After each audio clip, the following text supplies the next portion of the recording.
Centre Margram খানপুকুরপাড়া।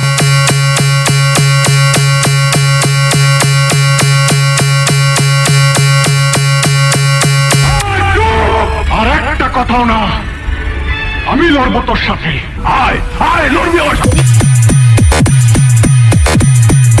DJ Asaram ভাই, মারগ্রাম খানপুকুরপাড়া। আগেই বলেছিলাম মাল সুবিধের নয়।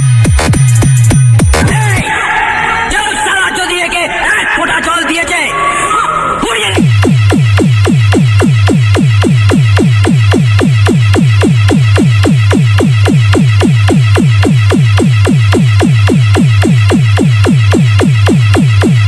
DJ centre Margram খানপুকুরপাড়া। আর একটা কথাও না, আমি লড়বো তোর সাথে।